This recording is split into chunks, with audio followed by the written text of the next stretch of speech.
Okay, we next want to talk about nuclear reactions. So we're going to begin with section 41.2 on nuclear reactions in our chapter on nuclear theory and radioactivity.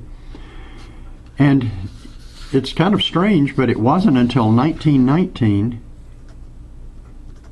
that Rutherford discovered the first nuclear reaction that gave a transmutation of an element. And he did that by taking alpha particles and bombarding nitrogen, and he got oxygen and hydrogen. Now we'll look in a minute about how that reaction goes and how we talk about nuclear reactions and how we stack them up. But he took alpha particles, which is basically a helium nucleus, so that would be 2 protons and 2 neutrons, and he hit nitrogen with that, and he changed it into oxygen. Now what is this reminiscent of? This is reminiscent of alchemy. You remember that in the Middle Ages, and even way back thousands of years ago, there were many attempts by chemists, alchemists, these scientists who would work back over in the woods and try to actually convert lead into gold. The reason was lead was so heavy and so dense, gold was heavier and denser, and they thought that by some hook or crook they could do that. Of course they couldn't. The reason that they couldn't was they didn't have the energy necessary to do that. Potentially you can change almost any atom into another atom by adding protons and neutrons to it or taking them away, and therefore perform transmutation of the element, one element into another one. As you see here, the nitrogen is actually converted into oxygen, a different element. But it's extremely expensive in terms of energy and extremely cost prohibitive. You can't really cost effectively change lead into gold. It costs much more than just buying the gold. Radioactivity is a decay or disintegration of an unstable nucleus. As I said before, most nuclei, there's a nucleus with electrons going around it, most nuclei, which consist of these protons and neutrons, are stable if the number of protons is about equal to the number of neutrons.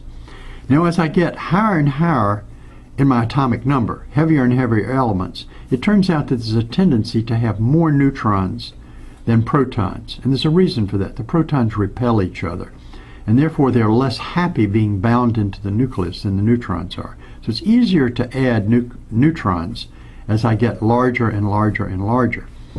The reason for this is a very subtle thing. The proton-proton, proton-neutron, and neutron-neutron attraction in the nucleus, the thing that binds the nucleus together, is called the strong force. And this strong force is very short range. It only goes almost between adjacent particles. But the proton-proton force, which is repulsive and electromagnetic, it's an electrical force, reaches all the way out to another galaxy. And so it's certainly a proton that's on the other side of the nucleus is repelled by a proton over here. So this proton's repelling that proton, but this proton can't attract it by a nuclear force because the nuclear force is too short. It only attracts things that are just of the order of a few fermis apart.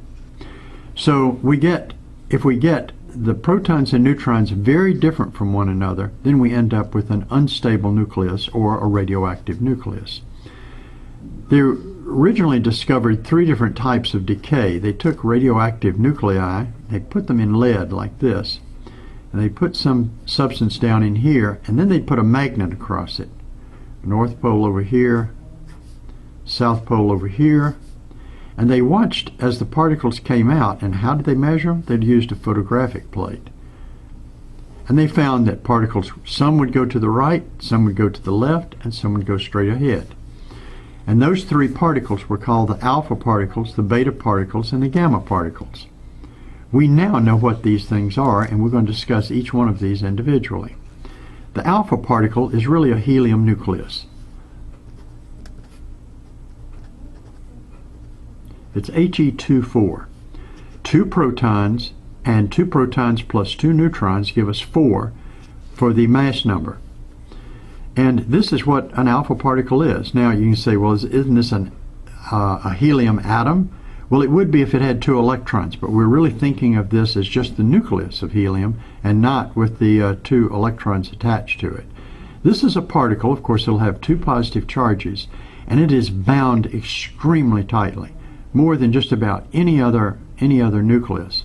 And that's because it has a proton that spins up, a proton that spins down, a neutron that spins up, a neutron that spins down, and these 4 objects can get very close in compliance with what is called the Pauli exclusion principle that we discussed previously. Remember, 2 protons don't like to be close to one another if they're identical states, but I can take one spinning up and one spinning down and get them right next to each other, on top of each other. Likewise for 2 neutrons. And the neutrons are different from the protons, so I can get them very close. So I can bind these things in incredibly tight space, and that object is so stable that it's actually called a particle, the alpha particle. Now, to show you what an alpha particle is like, it actually, we have situations where we have an atom and it emits a whole alpha particle. Let's look at U-238. This is uranium, which is 92 protons, 238 protons and neutrons. And it is radioactive. It will disintegrate into thorium. Thorium is 90, so it lost 2 protons. And you'll notice that it goes down to thorium-234. And this 4 is 4 different from the 8, so I have lost 4 neutrons and protons, 2 of which are protons, so I know exactly what happened. I had to have left a helium-2,4. And you'll notice that if I look at the bottom, the 90 plus the 2 add up to 92, the 234 plus the 4 add up to 238, and of course I get some energy, or a gamma particle that comes out of there. That's a lot of energy. It's actually about 4.3 million electron volts of energy. It comes out of this disintegration. So this is an X-ray that comes out, and it's formidable. So radioactivity can be very dangerous. So we get 2 things out of thorium. We would get a gamma particle, which is not affected by the magnetic field. It would go straight. And we get a helium nucleus, which is positive. So this one is positive, and of course the gamma particle has no charge. Now beta decay. Beta decay is actually the emission of an electron out of a nucleus.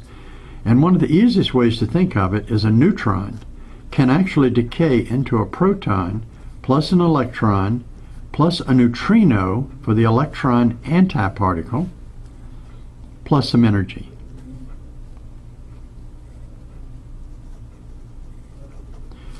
Now this is not really a lot of energy, but remember that the neutron is heavier than a proton, and if the neutron just is sitting here on the table, after a while it'll spontaneously become a proton, give off an electron, and this weird particle called the neutrino that has almost no mass, and it's an antiparticle for the electron neutrino, and we'll discuss this later, what this means.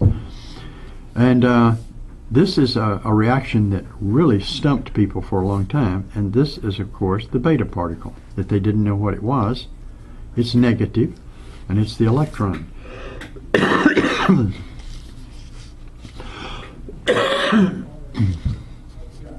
An example of that is thorium-234, and that's 90. And this thorium will decay to palladium-91. Whoa, what happened here? Well, I went from 90 protons to 91 protons. That means I gained a proton. How did that happen? Well, I went from 234 to 234. So I have the same number of neutrons and protons, but I have one more proton. How is that possible? Because I have one less neutron. Remember, if I take this and subtract this, I get the number of neutrons. So one of my neutrons here has decayed into a proton, making it a different element, giving off an electron out of the nucleus. And that baffled people because they didn't understand how an electron could come out of a nucleus when there weren't any in there. Anyway, this is beta decay. Then finally, gamma decay. I can have gamma decay if I just have a very energetic nucleus. It can just give off a gamma particle. So a nucleus could go into an excited nucleus could go into another nucleus plus a gamma particle without any trouble at all. And that's normally the way we write it. You can also have a neutron decay where a neutron is emitted from the nucleus. Well, you should be familiar with the alpha, beta, and gamma decay. You should be able to balance one of these reactions because the number of protons has to be the same on both sides. The number of protons plus neutrons has to be the same. And you should be able to take the difference and understand what is happening. This is an example of beta decay here. Did I do the palladium? This is plus an electron which has 0 here and a -1 charge here. That gives us our charge that shows that the charge is balanced, plus the neutrino, electron, antiparticle. So you should be familiar somewhat with the alpha, beta, and gamma decay and what happens with the mass number and the atomic number.